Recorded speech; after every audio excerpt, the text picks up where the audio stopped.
जय हिंद एवरीवन। एक नए मंथ में यार एक नई शुरुआत कर रहे हैं हम लोग। एक प्रॉपर रिवीजन जो एनटीएससी के बच्चों के लिए हमने बोला है, एक प्रॉपर प्लान जिसमें हम हर एक चैप्टर को 30 मिनट्स के अंदर कवर कर रहे होंगे। इसमें बेसिकली सारे फॉर्मूलेज, सारे जो इंपॉर्टेंट कॉन्सेप्ट होंगे उनको शॉर्ट फॉर्म में बहुत ही जल्दी तरीके से मैं आपको कंप्लीट करा रहा हूँ।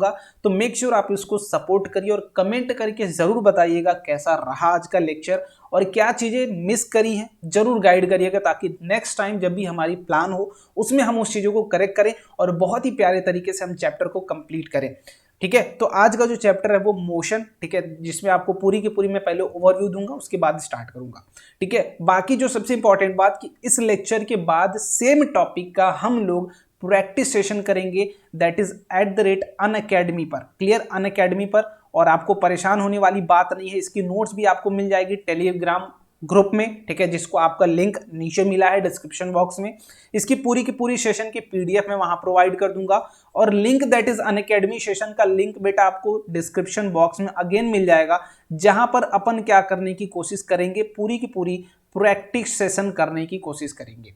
क्लियर, इसी सेम टॉपिक का। तो यही डेली का शेड्यूल रहेगा, जिस दिन अपन जो टॉपिक पढ़ेंगे उसका प्रैक्टिस सेशन, आज पढ़ा प्रैक्टिस सेशन, आज पढ़ा प्रैक्टिस सेशन। तो मेक श्योर दोनों चीजों को साथ फॉलो करिए और मजेदार तरीके से एनटीएससी की प्रिपरेशन कंप्लीट करिए। तो स्टार्ट करते हैं हम प्यारे से चैप्टर को, दैट इज मोशन। तो ओवरव्यू दैट इज मैं जब आपको इस चैप्टर का पहले दे दूं कि अपन क्या करेंगे, पहले इंट्रोडक्टरी पार्ट करेंगे, मोशन क्या होगा, टाइप्स ऑफ मोशन क्या होगा, टर्म्स कैसे हम उसको डिफाइन करेंगे, कौन कौन से टर्म्स इंपॉर्टेंट होते हैं, equation of motion, free falling body और कुछ ग्राफ्स, उसके बाद सर्कुलर मोशन करके इस पूरे चैप्टर को कंप्लीट कर रहे होंगे। ठीक है, तो इंट्रोडक्शन की बात करूं तो मैं सिंपली बोलूं कि अगर किसी भी बॉडी को मैं बोलूं कि ये मोशन में है, ठीक है, किसी भी बॉडी को मैं बोलूं कि वो बॉडी मोशन करे, तो इसका क्या मतलब है कि वो समय के साथ, मान लो पहले एक्स पोजीशन पर थी, ठीक है, x1 पर थी, तो कुछ समय बाद वो x2 पर हो, मतलब उस पोजीशन पर ना हो एट t1 टाइम पर, अगले किसी t2 टाइम पर वो सेम पोजीशन पर ना हो, मतलब टाइम के रेस्पेक्ट में ये बॉडी क्या कर रही, अपनी पोजीशन को चेंज कर रही। लाइक मेरी पेन है, कभी इस हाथ में कभी इस हाथ में, तो वो मोशन कर रही है। ठीक है, तो सिंपली मोशन क्या है, जब पोजीशन क्या हो, चेंज हो, पोजीशन क्या हो आपकी, है ना, चेंज हो रही हो with respect to time, that will be your motion. ठीक है, आप क्या बोलेंगे, मोशन। और हायर में दैट इज, यहां पर और आगे जाओगे तो यहां पर रेफरेंस भी जुड़ जाता है, दैट इज आपका फ्रेम ऑफ रेफरेंस। क्लियर, अभी के लिए इतनी बात है समझनी। इसके बाद टाइप्स ऑफ मोशन की बात करूं तो बेसिकली टाइप्स ऑफ मोशन आपको अलग अलग तरीके के मिलेंगे, जिसमें पहला क्या है बेटा, तो पहला है आपका यूनिफॉर्म मोशन। ठीक है, यूनिफॉर्म मोशन जो कि आपको पढ़ना है, नॉन यूनिफॉर्म मोशन और ये भी पढ़ना है। तो बच्चों को जो प्रॉब्लम आती है वो नॉन यूनिफॉर्म में आती है, यूनिफॉर्म में किसी भी तरीके का प्रॉब्लम नहीं आता है। यूनिफॉर्म क्या कहता है, मान लो मैंने अपनी बॉडी, ठीक है, ये बॉडी ए है, ए पॉइंट से चल के बी पॉइंट पे गई, फिर बी पॉइंट से चल के सी पॉइंट पर गई। तो मान लो ए पॉइंट जो इसकी जो डिस्टेंस है वो 2 मीटर है और ये भी डिस्टेंस मान लीजिए 2 मीटर है। ठीक है, तो मैं क्या बोलता हूं कि अपनी बॉडी ए से चली, ए से चल के बी पर गई, ठीक है, और बी से चलकर सी पर गई। तो ध्यान से देखेंगे तो हमारी जो डिस्टेंस है, दैट इज जितना हमें पोजीशन ट्रेवल करना है वो दोनों के लिए बराबर है। दैट इज ए से बी पे जाने के लिए हमें 2 मीटर चलना है और बी से सी में जाने में भी 2 मीटर। तो मैंने बोला कि यहां पर मान लो 5 सेकेंड लगा, तो अगले में भी अगर 5 सेकेंड ही लगे, मतलब जितने भी वो 2 मीटर ट्रेवल करे, जितने टाइम भी वो 2 मीटर के डिस्टेंस ट्रेवल करे और बार बार आपका 5 सेकेंड ही वैल्यू कवर करे, मतलब इक्वल पोजीशन कवर करे इक्वल टाइम में, तो उस मोशन को, उस टाइप के मोशन को आप यूनिफॉर्म मोशन बोलते हैं। और नॉन यूनिफॉर्म मोशन, बस जो यूनिफॉर्म ना हो वही नॉन यूनिफॉर्म होगी, इससे क्लियर कट बात नहीं।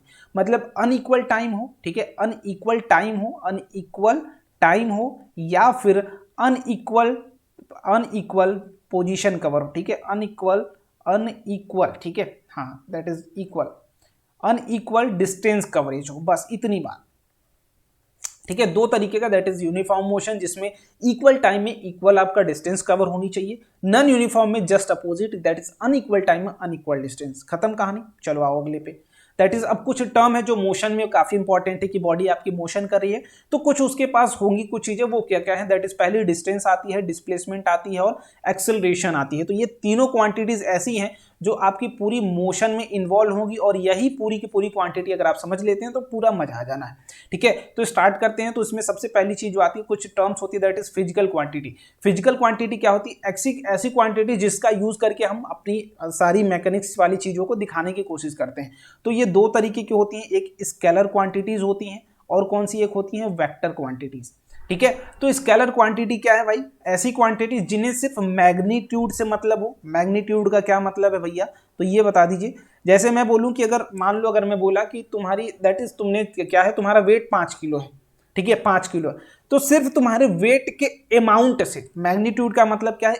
अमाउंट, है ना, कि कितना है, ठीक है, कितना है, बस इससे, कहाँ है, कैसा है, इससे हमें कोई मतलब नहीं। वैसी क्वांटिटी जिसमें सिर्फ इससे मतलब हो कि कितना है, बस उससे, तो that will B scalar. Clear? और वो क्वांटिटी भाई कि इन्हें ये बोल रहे हैं कि कितना है, दैट इज मैग्नीट्यूड। मैग्नीट्यूड और प्लस डायरेक्शन, भाई ये बोलेंगे कि कितना है और किधर है ना, डायरेक्शन, दैट इज कितना है प्लस किधर है। ये जब तक आप जिन क्वांटिटीज को बताने के लिए इन दोनों का यूज करना पड़े, वो सारी क्वांटिटी क्या होंगी? वेक्टर। और जिसके लिए सिर्फ बता दो भाई इतनी क्वांटिटी है, बस that will be your scalar. Clear? इससे सिंपल कट कोई भाषा नहीं। एग्जाम्पल की बात करें तो एग्जाम्पल में दैट इज आपको डिस्टेंस बता सकता हूं कि डिस्टेंस आप सिर्फ बता देंगे भाई टोटल कितना चले हो, 5 मीटर 10 मीटर बस, ठीक है। स्पीड बता दूंगा भाई कितने से तुम चल रहे हो, तो बोलूंगा कि 20 मीटर। हमें नहीं पता किधर जा रहे हो, सिर्फ कितने से। क्लियर? तो ये रही कुछ आपकी दैट इज बेसिक जो इस चैप्टर में हमें पढ़ना है। इसके बाद और एग्जांपल बात करूं वेक्टर की, तो मैं बोलूंगा यहीं पर डिस्प्लेसमेंट, भाई कि किस डायरेक्शन में डिस्प्लेस हुई है बॉडी, है ना, लेफ्ट में गई है कि राइट में गई है। स्पीड की जगह अगर यहीं पर मैं वेलोसिटी बोल दूं कि भाई 5 मीटर पर सेकेंड से तो जा रही है, बढ़िया है, लेकिन ईस्ट में जा रही है, वेस्ट में जा रही है, जहां पर डायरेक्शन की बात आ जाए मेरे भाई, simple that will be your vector quantity. Clear? तो यहां पर बात करते हैं हम डिस्टेंस की। तो डिस्टेंस के लिए क्या है भाई? सिंपल फंडा, दैट इज डिस्टेंस का सिंपल फंडा है क्या कि भाई देखो, मैंने बोला कि ए पर आप खड़े थे, ए से बी पर गए, बी से सी पर गए और सी से कहां गए? डी पर गए। तो मैंने बोला पहले ए पर गए आप, फिर बी पर गए, फिर डी पर आए। तो डिस्टेंस क्या है? Distance is total path length.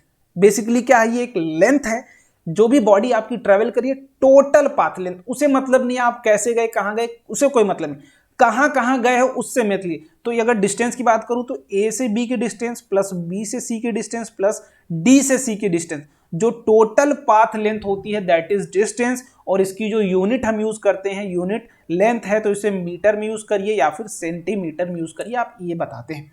And it is a scalar quantity. किस तरीके की क्वांटिटी है ये? तो स्केलर क्वांटिटी है। क्लियर? अगर डिस्प्लेसमेंट की बात करूं मैं तो बोलूंगा कि ए पर आप खड़े थे, बी पर आप गए, सी पर आप आए, फिर सी से कहां है? डी पर आए। तो भाई पहले आपने जो ट्रेवल किया, ए से बी किया, फिर बी से सी किया, सी से डी किया। लेकिन यहां पर डिस्प्लेसमेंट में क्या है कि हमें इससे मतलब नहीं आप कहां गए, हमें किससे मतलब है? इनिशियल पॉइंट पर और फाइनल पॉइंट पर। बस इन दोनों के बीच की जो शॉर्टेस्ट पाथ लेंथ होगी that will be your displacement, like आपकी एडी। क्लियर? कि शॉर्टेस्ट पाथ लेंथ और स्ट्रेट, ठीक है। डिस्प्लेसमेंट के लिए आप हमेशा क्या खींचेंगे? Straight and shortest path length जो होगी, shortest path length, that will be your displacement. Clear? चलो, इसकी भी यूनिट भाई मीटर में होगी। यूनिट की बात अगर मैं करूं तो this will be also in metre या फिर सेंटीमीटर, बट प्रॉपर डायरेक्शन के साथ आप बताते हैं and it is a vector quantity. Clear? आगे आते हैं, दैट इज कुछ डिफरेंसेस है हमारे डिस्टेंस और डिस्प्लेसमेंट में। Distance travelled is scalar and displacement is vector. When a body continuously move in a straight line path, देखो ये एक रिलेशन है, that is displacement is always lesser than equal to distance. That is मैं इस case की बात करूं कि ए से बी में गए, बी में गए ए से बी में, तो यहाँ डिस्टेंस जो होगा, यहाँ पर जो डिस्टेंस होगा वही होगा डिस्प्लेसमेंट, ठीक है, डिस्प्लेसमेंट। क्लियर? और यहीं पर मैं अगर बात करूं कि ए से बी गए, बी से सी गए, तो यहां पर अगर आप देखेंगे ए से बी गए, बी से सी गए, तो जो डिस्टेंस होगा हमारा वो क्या होगा? Distance will be greater than displacement. Clear? तो ये दोनों इक्वलिटी आप यहां से सॉल्व कर सकते हो। इसके बाद displacement in any time may be zero या फिर पॉजिटिव। तो यहाँ पे मैं बोलूँ कि ए से बी गए, बी से सी गए, सी से फिर ए पर आ गए, ठीक है। ए से बी गए, बी से सी गए, यहाँ गए और यहाँ गए, ठीक है। तो डिस्प्लेसमेंट तो आपकी क्या हो जाएगी? Displacement is equal to zero हो जाएगी, बट डिस्टेंस आपकी जीरो नहीं हो सकती, ठीक है। डिस्टेंस कभी जीरो नहीं होगी, डिस्प्लेसमेंट कैन बी जीरो। तो this is the simple relation. Clear? अब स्पीड की बात करूं तो स्पीड में मैं बोल रहा हूं कि भाई कितनी हमारी बॉडी मान लो ए से बी में जा रही है, तो स्पीड है क्या? मान लो उसने ये कुछ 2 मीटर का डिस्टेंस है, मान लो 5 सेकेंड में कवर किया, तो स्पीड क्या बताता है? जस्ट स्पीड का सब कुछ भूल जाओ जो पढ़े हो। स्पीड का ये मतलब है कि कितना डिस्टेंस कितने समय में आपकी बॉडी चल रही है, यही स्पीड बताती है। क्लियर बात? कितना डिस्टेंस कितने समय में आपकी बॉडी चल रही है, यही आपकी स्पीड बताती है। क्लियर। तो स्पीड होता क्या है, तो speed is equal to distance, ठीक है, डिस्टेंस कितना आपने चला है अपॉन कितने समय में चला है, ये आपकी क्या बताती है, स्पीड। अगर एग्जांपल में बोलूं कि 40 किलोमीटर पर आवर, ठीक है, एग्जांपल में, दैट इज यूनिट आपका किलोमीटर में हमने ले लिया और टाइम आवर में ले लिया, ठीक है। तो मैंने बोला अगर 40 किलोमीटर पर आवर, तो व्हाट इट मींस, इसका ये मतलब है मेरे भाई, सिंपल सी बात है, इसका ये मतलब है कि 40 किलोमीटर आप कवर करेंगे, 40 किलोमीटर आप कवर कर रहे होंगे 1 घंटे में। तो ये स्पीड यही बताती है कि कितना डिस्टेंस कितने समय में आप कवर कर रहे होंगे, तो this will be the speed. Clear. अब वेलोसिटी की बात करते हैं। तो वेलोसिटी क्या भाई, ए से बी की तरफ आप जा रहे हैं, नो डाउट ए से बी की तरफ जा रहे हैं, लेकिन अगर यहीं पर डायरेक्शन इंक्लूड हो जाए, ठीक है, डायरेक्शन इंक्लूड हो जाए, तो दिस विल बी, ये भी आपका वही बताएगा भाई किस डायरेक्शन में कितना ट्रेवल कर रहे हो, बट ये आपकी दैट इज डिस्प्लेसमेंट को बताएगा। क्लियर। कितनी बॉडी आपकी डिस्प्लेस हुई है, डिस्प्लेसमेंट अपॉन टाइम जो होता है, that will be your velocity. और ये कैसी क्वांटिटी है, तो ये वेक्टर क्वांटिटी है। ये कैसी क्वांटिटी है, तो this is the scalar quantity. Clear. Unit आपको पता है कि मीटर पर सेकेंड, इनकी भी मीटर पर सेकेंड। क्लियर। यूनिट की बात करूं तो मीटर पर सेकेंड, दोनों की यूनिट होती है। क्लियर बात। इसके बाद टाइप्स ऑफ स्पीड की बात करूं तो एवरेज स्पीड, इंस्टेंटेनियस स्पीड। देखो मैंने बोला कि तुम ए से बी गए, बी से सी गए, फिर सी से डी गए, ठीक है, A B C and D, यहां 4 एवरेज आपने 4 बॉडीज ट्रेवल की 4 जगह। मैंने बोला ए से बी गए, मान लो तुमने V1 स्पीड से गए, यहां V2 स्पीड से गए, यहां V3, मतलब सब कुछ अलग था। अब मैं बोल रहा हूं कि तुम ए से डी जाओ, नो डाउट तुम ए से डी जाओ, लेकिन किसी एक स्पीड से जाओ जो इन तीनों के बराबर समय ले, ठीक है। मतलब तुमने यहां पर भाई इतना समय लिया, T1 समय लिया, यहां पर मैं बोलूं T2 समय लिया, यहां पर T3 समय, तो टोटल जो तुमने टाइम लिया वो T1 प्लस T2 प्लस का T3 लिया, ठीक है। टोटल टाइम कितना लिया तुमने, इतना। मैं बोल रहा हूं कि एक वेलोसिटी, एक कांस्टेंट वेलोसिटी से तुम चलो कि इन तीनों के बराबर, दैट इज टोटल टाइम तुम्हें भी जो लगे वो कितना लगे, दैट इज इतना ही समय लगे बराबर, इन तीनों के बराबर। दैट इज तुम चेंज करके, पहले ए से बी गए अलग स्पीड से, बी से सी गए अलग स्पीड से, सी से डी गए अलग स्पीड से, लेकिन टाइम तुमने टोटल टाइम कितना कंज्यूम किया, इतना। तो यही काम यहां पर भी करना है। तो वी एवरेज की वैल्यू क्या होती है, total distance covered, total distance covered upon total time taken. Clear. Total time taken, ये होती है आपकी average speed.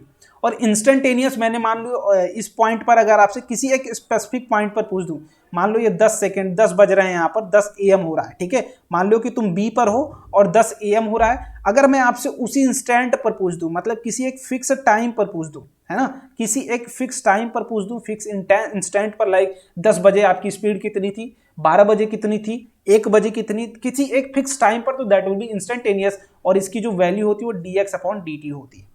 Clear. That is आपको परेशान होने वाली बात नहीं। क्लियर है। चलो आगे बढ़ते हैं। अब यूनिफॉर्म स्पीड क्या होती है भाई, यूनिफॉर्म स्पीड मैंने बताया कि हर इक्वल डिस्टेंस आप क्या कर रहे होंगे, है ना। यूनिफॉर्म स्पीड का क्या मतलब है कि आप जो आपकी स्पीड होगी वो यूनिफॉर्म होगी। कहने का मतलब कि जो भी वो चेंज कर रही होगी वो बराबर होगी, है ना, कि मतलब हर बार आपकी यूनिफॉर्म स्पीड से आप जा रहे हैं, मतलब कांस्टेंट स्पीड से जा रहे हो, कि यहाँ पर v था तो यहाँ पर भी v है। स्पीड मतलब चेंज नहीं हो रही है, समझे बात को, कि अगर 2 मीटर पर सेकंड से जा रहे हो तो आप 2 मीटर पर सेकंड से ही जा रहे हो, बीच में कहीं चेंज नहीं हो रही। यूनिफॉर्म मतलब कांस्टेंट स्पीड से, ठीक है, कांस्टेंट स्पीड से। यहीं पर अगर मैं बात करूं नॉन यूनिफॉर्म की, तो नॉन यूनिफॉर्म का भाई बीच में गए 2 मीटर पर सेकंड से, फिर मूड नहीं बना, मूड बना भाई थोड़ा तेज चला लेते हैं, फिर पता चला कि थोड़ा धीरे कर लेते हैं। तो जब भी आपकी स्पीड में वेरिएशन, यहां पर स्पीड में वेरिएशन नहीं थी, ठीक है, यहां पर स्पीड में वेरिएशन नहीं थी, ठीक है, यहां पर वेरिएशन अलाउड है। क्लियर। जहां पर भी वेरिएशन हो, मतलब कोई फिक्स नहीं भाई कब तुम कितनी स्पीड से चल रहे होगे, तो that will B non uniform speed. Clear बात। चलो अब कुछ मेन फॉर्मूला दैट इज जो यूज करते हैं हम। पहला, if a particle travel distance that is L1 L2 L3, देखो मान लो मैंने बोला कि यहां से यहां गए, यहां से यहां गए, फिर यहां से यहां गए, ये डिस्टेंस आपकी L1 है, तुमने V1 स्पीड से चला, L2 है ये V2 स्पीड से चला, L3 है V3 स्पीड से चला, ठीक है। ये A पॉइंट है, ये B पॉइंट है, ये C है और ये D है, ठीक है। तो अगर आपसे 2 चीजें पूछ दी जाए, दैट इज आपकी वी एवरेज पूछ दिया जाए कि बताओ भैया एवरेज वेलोसिटी क्या होगी, तब आप क्या करोगे, जस्ट टोटल डिस्टेंस क्या होगा L1 plus L2 plus L3, और टाइम निकालने के लिए स्पीड अपॉन क्या, डिस्टेंस अपॉन स्पीड करोगे, तो this will B L1 upon V1 plus L2 upon V2 plus L3 upon V3। ये हमने क्या किया, ये टोटल टाइम निकाला है, ठीक है। ये क्या है T1 है, ये क्या है T2 निकाला, और ये क्या निकाला है t3 निकाला है। क्लियर? तो ये total summation of li upon vi, ठीक क्लियर? और दूसरी बात दैट इज जब आपने मान लो v1 v2 स्पीड से किया हो और समय कितना लिया हो, t1 लिया हो, t2 समय लिया हो, t3 समय लिया हो, तब आप क्या करेंगे, आप टोटल डिस्टेंस के लिए टाइम से और वेलोसिटी का मल्टीप्लाई करेंगे तो ये डिस्टेंस दे देगा और इसी तरीके से आपका ये वाला भी फॉर्मूला प्रूफ हो जाएगा। क्लियर? तो ये मेजर दो, ये बहुत ही इंपॉर्टेंट फॉर्मूले हैं जो कि आपके लिए बहुत ही ज्यादा इंपॉर्टेंट, ठीक है? कभी कंफ्यूज हो तो जस्ट यूज इट, है ना, आपकी एकदम कंप्लीट हो जाएगी प्रिपरेशन। चलो अब बात करते हैं एक्सेलरेशन की, है ना। तो एक्सेलरेशन की बात करूं तो rate of change of speed, ये क्या होती है आपकी एक्सेलरेशन। तो एक्सेलरेशन की वैल्यू जो होती है वो क्या होती है, एक्सेलरेशन की value velocity, change in velocity, है ना, वेलोसिटी में जो चेंज आएगा वो चेंज इन वेलोसिटी अपॉन का टाइम टेकन। इसका क्या मतलब है, मान लो मैं गाड़ी चला रहा था पहले, ठीक है, मान लीजिए कि मैं पहले गाड़ी चला रहा था 30 मीटर पर सेकेंड से, ठीक है, फिर मैंने क्या किया, अपनी गाड़ी का एक्सेलरेटर बढ़ाया और अपनी स्पीड के लिए 40 मीटर पर सेकेंड, ठीक है। मैंने क्या किया, पहले गाड़ी चला रहा था मैं, बूम बूम बूम, गाड़ी चलाते हो ना, तो गाड़ी पहले स्टार्ट कर रहा हूँ, फिर मैं बोल रहा हूँ स्पीड बढ़ गई मेरी, तो मतलब एक्सेलरेट हो गई। स्पीड को मैंने समय के साथ क्या किया, चेंज।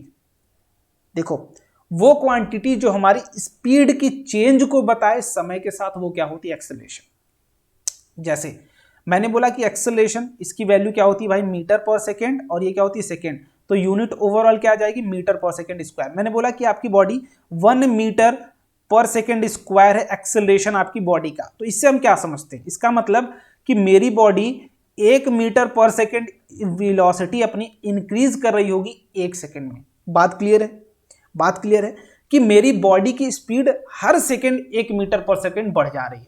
मतलब पहले मान लो स्टार्टिंग में 36 मीटर पर सेकेंड थी, तो 1 सेकेंड बाद वो बढ़ के कितनी हो जाएगी, 37 मीटर पर सेकेंड। मजा आया, समझ आया? बस एक्सेलरेशन क्या बताता है कि आपकी वेलोसिटी कितनी इंक्रीज हो रही है, दैट इज योर एक्सेलरेशन। और सेम क्वांटिटी आपकी स्पीड में भी मैं अगर बात करूं, स्पीड की बात करूं यहां पर स्पीड में, तो स्पीड भी क्या बताता है, आपकी डिस्टेंस, स्पीड भी यही बताता है कि कितना डिस्टेंस कितने टाइम में कवर हो रहा है। 40 किलोमीटर 1 आवर में कंप्लीट हो रहा है, दैट इज योर एक्सेलरेशन। और ये हो गई डिस्टेंस, ठीक है। तो जो एक्सेलरेशन क्या बताता है, स्पीड की चेंज को बताता है, और स्पीड क्या बताता है, पोजीशन की चेंज को बताता है। ये चीज ध्यान में रखना, ठीक है। अब टाइप्स ऑफ एक्सेलरेशन की बात करूं, यूनिफॉर्म मतलब बेटा आपके सिंपल में बोल दूं कि कांस्टेंट एक्सेलरेशन से मतलब नो वेरिएशन, एक फिक्स है, नो वेरिएशन, ठीक है। मतलब a इज इक्वल टू 2, अगर 2 मीटर पर सेकेंड स्क्वायर से हम स्पीड बढ़ा रहे हैं तो यही है, ठीक है। बाकी ये जो रियल लाइफ में आप जो बाइक चलाते हैं वो क्या है, नॉन यूनिफॉर्म रियल लाइफ में, ठीक है। रियल लाइफ में मतलब हम बाजार जा रहे हैं तो कुछ देर हो सकता है कि एक्सेलरेशन हमारा 2 मीटर पर सेकेंड हो, और हो सकता है कुछ देर के लिए जब भीड़ आ गया तो एक्सेलरेशन 0 हो गया, कुछ देर के लिए फिर एक्सेलरेशन 1 मीटर पर सेकेंड स्क्वायर रख लिया हमने। मतलब हमारा कुछ फिक्स नहीं, जैसा मन वैसा हम एक्सेलरेट कर रहे हैं बॉडी को, जैसा मन, ठीक है। कुछ समय के बाद हो सकता है कि हम कांस्टेंट स्पीड से जा रहे हो तो दैट विल बी आपका 0। तो जब एक्सेलरेशन में क्या हो, वेरिएशन आए, ठीक है, वेरिएशन आए तो ये क्या है आपका एक्सेलरेशन। और इस तरीके की जो भी है ये पूरी एक्सेलरेशन कैसी क्वांटिटी है, this is a vector quantity, ठीक है। आप स्पीड किस डायरेक्शन में बढ़ा रहे हो दैट आल्सो मैटर्स, ठीक है। चलो तो ये बात हो गई। अब थोड़ी सी एक्सेलरेशन की बात और मैं कर दूं कि एक्सेलरेशन अगर पॉजिटिव हो, ठीक है, तो इसे एक्सेलरेशन ही बोलते हैं, बट अगर ये निगेटिव आ जाए तो इसका मतलब रिटार्डेशन है। क्लियर, रिटार्डेशन है मतलब आप अपनी बॉडी की मोशन को अपोज कर रहे हो, ठीक है। रिटार्डेशन क्या करता है, मोशन को अपोज करता है। क्या करता है दोस्त, मोशन को अपोज करता है। आई थिंक इतनी बात क्लियर है। जैसे मेरी बॉडी इधर जा रही है तो 30 मीटर पर सेकेंड से जा रही होगी, फिर आगे जाके मुझे पता चला कि ये रुक गई, है ना, मतलब स्पीड अब इसकी 0 हो गई, तो इसका मतलब हमने क्या किया होगा, यहाँ पर ब्रेक अप्लाई किया होगा, ठीक है। अब जब भी आप ब्रेक अप्लाई करते हो मतलब आप क्या कर रहे हो, रिटार्ड कर रहे हो, ठीक है।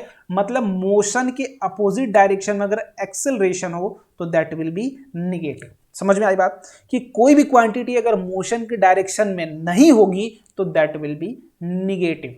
क्लियर, वो किस तरीके की क्वांटिटी होगी, निगेटिव। लाइक अगर मैं बोलूं कि इधर मेरी स्पीड है v और मैंने कोई और speed that is v dash इधर कर दिया तो ये हमारी मोशन को अपोज करेगा। क्लियर, तो that will B negative quantity, ठीक है। तो मोशन के अपोजिट कोई भी क्वांटिटी अगर लग रही होगी तो वो सारी क्वांटिटी हम किस वैल्यू के साथ लेते हैं, पूरी की पूरी निगेटिव साइन के साथ लेते हैं। मतलब किसी वैल्यू की अगर मैं बात करूं कि a आपका दैट इज निगेटिव आया, इसका क्या मतलब है कि बॉडी अगर हमारी इधर जा रही है तो एक्सेलरेशन कहां लग रहा है, पीछे की तरफ। बॉडी का जो मोशन है, मोशन कहाँ है, इधर है, तो एक्सेलरेशन किधर लग रहा है, उसके पीछे की तरफ। किसी भी क्वांटिटी के लिए मैं बात करूं, वेक्टर क्वांटिटी अगर वो निगेटिव आती है तो इसका मतलब वो मोशन के अपोजिट अप्लाई हो रही है। क्लियर होगी? आई थिंक इतनी बात पूरी क्लियर होगी।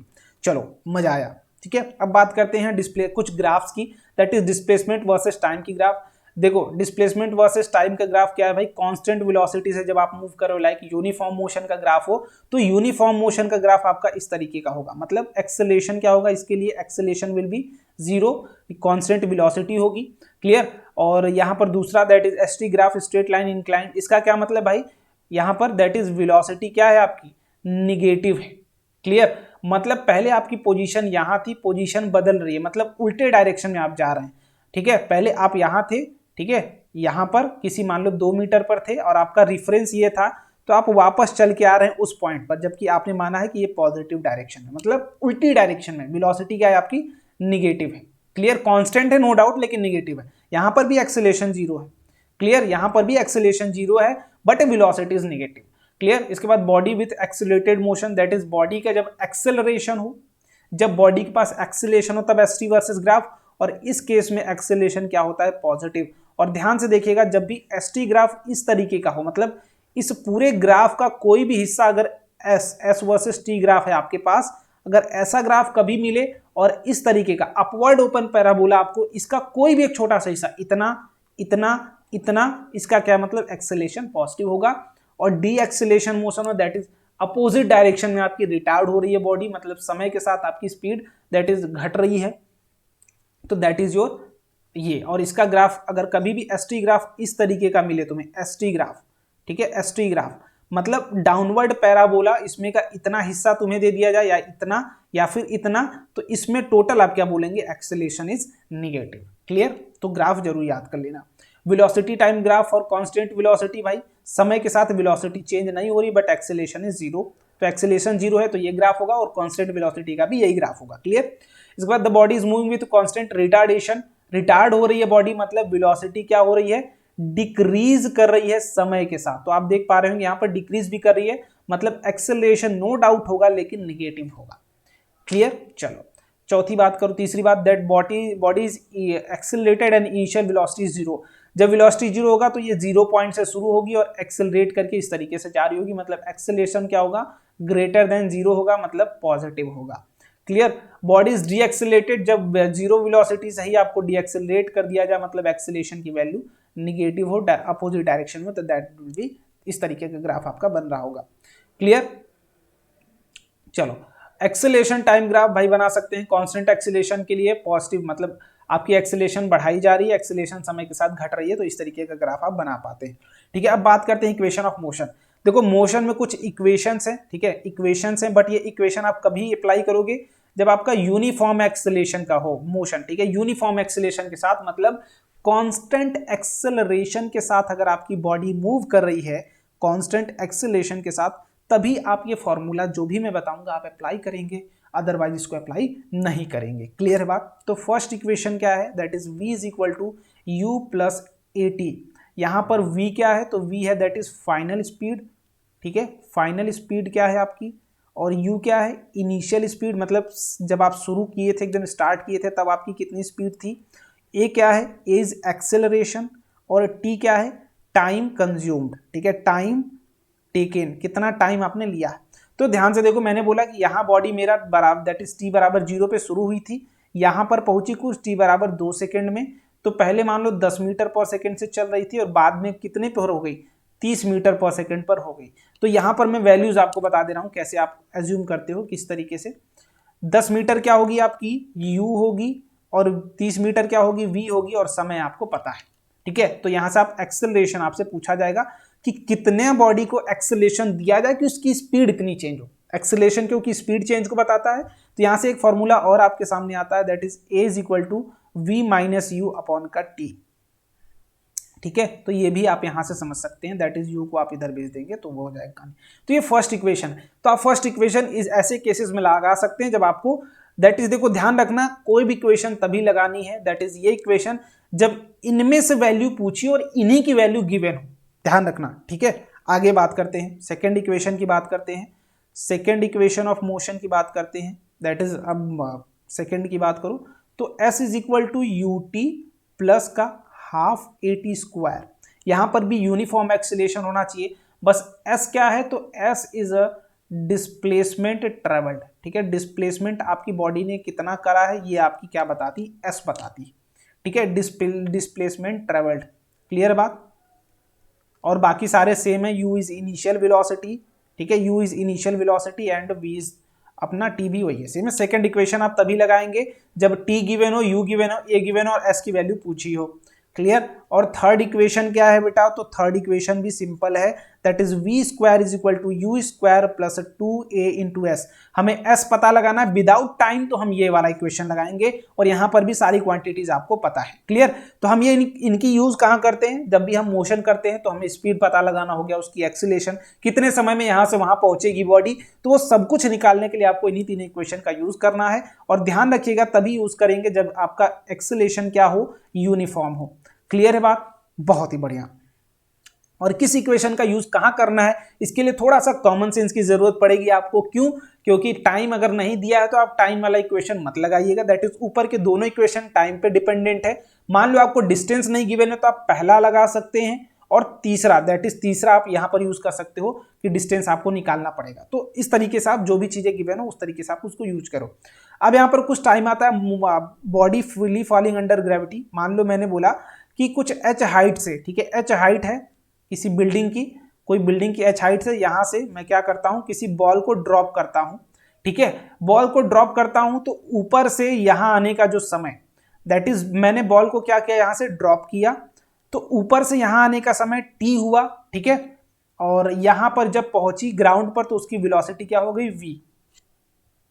हमें पता है कि नीचे की तरफ एक्सेलेरेशन क्या होगा, ग्रेविटी के कारण एक ही एक्सेलेरेशन होगा, और यहां पर हम एयर को क्या कर रहे हैं, निगलेक्ट करके चल रहे हैं, क्लियर बेटा, चलिए बहुत बढ़िया। तो यहां पर कुछ चीजें, दैट इज ड्रॉप का केस है, मतलब इनिशियल वेलोसिटी 0 होगी और फाइनल वेलोसिटी हमें पता लगानी है, और कितना समय लेगी h डिस्टेंस कवर करने में ये भी हमें पता लगाना है। तो t इज गिवन, अगर आपको टाइम गिवन हो तो आप वेलोसिटी, फाइनल वेलोसिटी निकाल सकते हैं, कितना डिस्टेंस होगा ये t समय में वो आप निकाल सकते हैं, या फिर आपसे टाइम पूछा हो, h गिवन हो तो आप ये भी निकाल सकते हैं, √2h/g। v पूछा हो तो √2gh, या फिर टाइम पूछा हो और v गिवन हो। देखो कौन सा फॉर्मूला कब यूज करना है, इसके लिए आपको प्रॉपर क्वांटिटी गिवन है कि t गिवन हो, h गिवन हो या फिर v गिवन हो, तो that's totally dependent on you, clear. इसके बाद h निकालना है अगर v गिवन है तो देन आपके पास सारे फॉर्मूले हैं, और जो भी ग्राफ होगा इस तरीके का ग्राफ होगा, तो आप देख पा रहे होंगे एक्सेलेरेशन इज पॉजिटिव, और यहाँ पर वेलोसिटी बढ़ रही है तो एक्सेलेरेशन अगेन पॉजिटिव, और एक्सेलेरेशन की वैल्यू अगेन यहाँ पर g के बराबर है, एक्सेलेरेशन की वैल्यू g ही है सारे मोशन में, ऑल ओवर द मोशन। तो ये अंडर ग्रेविटी हो गई फ्री फॉल के केस में, क्लियर। तो आई थिंक इतनी बात क्लियर है, और कोई भी इसमें डाउट नहीं होगा किसी भी तरीके का, ठीक है। कोई अगर डाउट होगा, कोई भी चीज नहीं समझ में आई हो तो मेक श्योर कि आप उसे कमेंट जरूर करें। और एक चीज यार, मेहनत से आपको ये कंटेंट मेहनत से दिया जा रहा है, ठीक है, तो लाइक जरूर करना। और इस पूरे सेशन की पीडीएफ आपको कहाँ मिल रही होगी, दैट इज इस टेलीग्राम ग्रुप में, तो मेक श्योर आप इसको जरूर ज्वाइन कर लें, क्लियर। अब आते हैं दैट इज सर्कुलर मोशन पर, कि सर्कुलर मोशन क्या होता है। मोशन सेम बॉडी, बस जो रास्ता हो, ठीक है, जो पाथ हो बॉडी का वो क्या हो, अगर सर्कुलर हो तो हम बोलते हैं क्या, सर्कुलर हो, तो दैट इज वो मोशन किस तरीके का है, सर्कुलर मोशन, ठीक है। पाथ क्या हो, सर्कुलर, दैट इज जो बॉडी चल रही हो इस पाथ पर चल रही हो तो that will B circular, clear, clear है बात। तो यहां पर कुछ टर्म आता है भाई, सर्कुलर होगा तो सर्कल होगा तो इसका कुछ रेडियस होगा, दैट जिसको हम r से दिखाते हैं। मान लो ये किसी स्पीड से चल रहा है, दैट इज वेलोसिटी से v। अब देखो यहां पर दो तरीके के आपको पढ़ने होते हैं, पहला यूनिफॉर्म, ठीक है, यूनिफॉर्म, दूसरा नॉन यूनिफॉर्म। दो बातें आती हैं, पहला uniform motion circular motion, non uniform circular motion. तो यूनिफॉर्म सर्कुलर मोशन क्या कहता है, इसकी बात थोड़ा सा ध्यान पे रखिए, थोड़ा सा, कि इसके लिए जो स्पीड है, हमारी स्पीड है, ठीक है, वो क्या चेंज नहीं होगी, इसमें क्या होगी, स्पीड चेंज होगी, क्लियर। स्पीड जो बॉडी की वो क्या हो जाए, चेंज हो जाए तो वो नॉन यूनिफॉर्म होगा, और जहां नहीं चेंज हो दैट विल बी यूनिफॉर्म। बस इससे बेहतरीन कोई भी आपके लिए एक्सप्लेनेशन नहीं है मेरे पास और ना ही किसी और के पास, क्लियर है, बहुत ही बढ़िया। अब देखो ध्यान से, मैं बोलता हूं सर्कुलर मोशन की जो खास बात है वो क्या, कि इसमें स्पीड आपकी नहीं चेंज करती है, यूनिफॉर्म की बात कर रहा हूं मैं। स्पीड नहीं चेंज करती है बट वेलोसिटी चेंज होती है। बोलोगे भैया ये तो बड़ी मजेदार बात हो गई, ये कैसे हो गया? देखो मैंने बोला कि इस पॉइंट पर जब ऑब्जेक्ट थी तो ये इधर की तरफ भाग रही थी, इस पॉइंट पर जब ऑब्जेक्ट आई ये इधर की तरफ भाग रही है, ये इस पॉइंट पर आई तो ये इधर की तरफ, और इस पॉइंट पर आई तो इधर की तरफ। हर जगह जो स्पीड है वो v ही है, लेकिन अगर ध्यान से देखोगे तो हर जगह डायरेक्शन बदल रहा है, मतलब वेलोसिटी में चेंज आया नहीं। हाँ आया, क्या मैग्नीट्यूड में? तो बोलेंगे कि मैग्नीट्यूड नहीं बदला, लेकिन क्या बदल गया, उसका डायरेक्शन बदल गया, और due to change in direction velocity क्या होती है, चेंज कर जाती है। क्लियर? यूनिफॉर्म मोशन में कभी भी आपसे पूछा जाए एक्सीलरेशन बाद में करेंगे, वेलोसिटी होती है तो बोलेंगे हाँ होती है, चेंज करती है, हाँ चेंज करती है due to change in direction. Clear? चलो अब यहाँ पर कुछ बात करते हैं, दैट इज डिस्टेंस की बात करते हैं कि कैसे हम यहाँ पर लेते हैं। तो यहाँ पर जो भी डिस्टेंस लेंगे हम एंगल के फॉर्म में लेते हैं। क्लियर? दैट इज मैंने बोला कि ये हमारा सेंटर है, यहाँ से पहले बॉडी इस पॉइंट पर थी, अब बॉडी चल के इस पॉइंट पर गई, तो हम ये वाला डिस्टेंस बार बार निकालने में काफी प्रॉब्लम होती है, इसलिए हम यहाँ पर एंगल के फॉर्म में लेते हैं। दैट इज ये वाला angle which is equal to theta, कि आपने पहली जो स्टार्टिंग पॉइंट थी वहां से सेंटर को जोड़ेंगे और जहां पर रुकी है वहां को सेंटर पर जोड़ेंगे, तो दोनों के बीच का जो एंगल होगा थीटा, उसी थीटा को हम क्या बोलते हैं, थीटा। और ये थीटा क्या होता है, एंगुलर डिस्प्लेसमेंट। क्या होता है, एंगुलर डिस्प्लेसमेंट। क्लियर है बात? चलिए, और मान लो अगर बॉडी हमारी जो घूम रही है, ठीक है, v वेलोसिटी से, दैट विल बी v क्या होगा, linear velocity, linear velocity. Clear? और ये जो रेडियस होगा इसे r बोलते हैं। ओमेगा क्या होगा, तो एंगुलर वेलोसिटी। ओमेगा क्या है, एक टर्म आएगा एंगुलर वेलोसिटी, मैं भी सारे टर्म समझा दूंगा, एंगुलर वेलोसिटी। ठीक है, और क्या आएगा, alpha angular acceleration, that is जो आपने पहले पढ़ा है, सेम वही चीजें हैं, बस यहां पर जो एंगुलर लग गया शब्द, इसका क्या मतलब है कि कितना एंगल कितने देर में बदल रहा होगा, और कितना एंगल बदलने की जो क्षमता वो कितने समय में। यहां पर टोटल बात, वहां पर हम टोटल लीनियर डिस्टेंस की बात कर रहे थे, मतलब यहां से यहां चला तो लीनियर डिस्टेंस x, लेकिन सर्कुलर मोशन में जब भी बात करोगे तो वो पूरा का पूरा जो भी डिस्प्लेसमेंट बॉडी का होगी वो किसमें होगा, दैट इज थीटा के फॉर्म में होगा।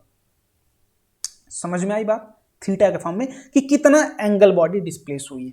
ठीक है ना? चलो, तो थीटा की बात करूं तो थीटा क्या होगा अपना, दैट इज थीटा आपको कितने समय में चेंज होगा। मान लो मैंने बोला कि थीटा आपका ओमेगा क्या है भाई, एंगुलर स्पीड। ठीक है, ये क्या होता है, थीटा अपॉन का टी, है ना, चेंज इन थीटा अपॉन का चेंज इन टाइम।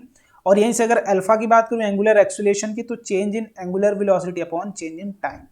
क्लियर? और जो भी इक्वेशन ऑफ मोशन है, यहां पर जो रिप्लेसमेंट है भाई, वो डिस्प्लेसमेंट को हम थीटा से रिप्लेस करते हैं, वेलोसिटी को ओमेगा से रिप्लेस करते हैं, और क्या भाई, दैट इज अल्फा को टाइम एक्सेलरेशन को किससे रिप्लेस करते हैं, अल्फा से। तो बस बाकी के रिप्लेसमेंट यही है।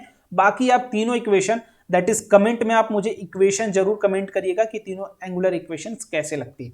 ठीक है, इसके बाद में कुछ अगर बात करूं, दैट इज कि और कुछ है भाई, तो ये सर्कुलर मोशन है। ठीक है, और बॉडी मान लीजिए यहाँ पर v एक्सेलरेशन से घूम रही है, तो यहाँ पर एक टर्म आता है सेंट्रीपिटल फोर्स। ठीक है, इसका क्या मतलब है, देखो पहली बात तो कि मान लो ये वेलोसिटी v है, तो मैं यहाँ पर क्या आता है, दैट इज भैया ये गिर क्यों नहीं जाता, तो इसको एक फोर्स बैलेंस करता है जिसको हम बोलते हैं सेंट्रीपिटल फोर्स।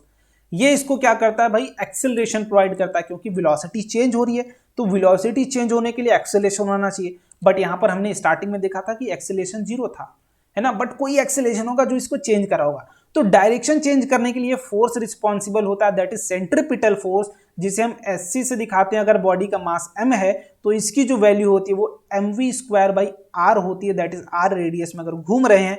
और अगर सेंट्रीपिटल एक्सेलरेशन की बात की जाए, सेंट्रीपिटल एक्सेलरेशन की बात की जाए, तो ये क्या है दोस्त, तो आप बोलेंगे एक्सेलरेशन AC बराबर v² का r रेडियस।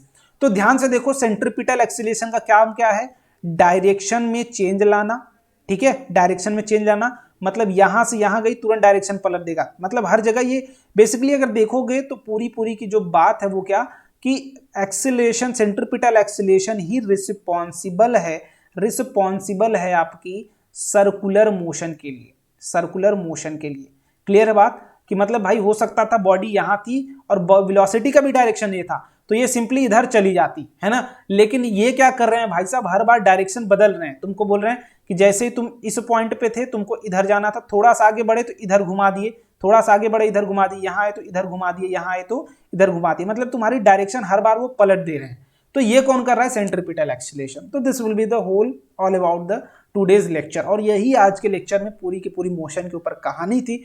और पूरे जितने भी कॉन्सेप्ट होंगे मैंने अपनी तरफ से पूरी कोशिश करी है समझाने की। कोई अगर टर्म बचा होगा तो आप कमेंट बॉक्स में बताइएगा।